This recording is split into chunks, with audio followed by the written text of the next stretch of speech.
నారా లోకేష్ అనే నేను శాసనము ద్వారా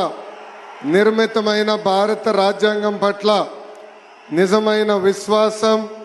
విధేయత చూపుతానని, భారతదేశ సార్వభౌమ అధికారాన్ని సమగ్రతను కాపాడుతానని,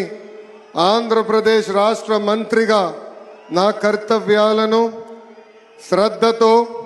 అంతర్గత శుద్ధితో నిర్వహిస్తానని, భయం కానీ పక్షపాతం కానీ రాగద్వేషాలు కానీ లేకుండా రాజ్యాంగాన్ని శాసనాలు అనుసరించి ప్రజలందరికీ న్యాయం చేకూరుస్తానని దైవ సాక్షిగా ప్రమాణం చేస్తున్నాను. కళ్యాణ్ అనే నేను ఆంధ్రప్రదేశ్ రాష్ట్ర మంత్రిగా నా పరిశీలనకు వచ్చిన లేదా నాకు తెలియవచ్చిన ఏ విషయాన్ని నా కర్తవ్యాలను సక్రమంగా నిర్వహించేందుకు అవసరమైన మేరకు తప్ప ప్రత్యక్షంగా గాని పరోక్షంగా గాని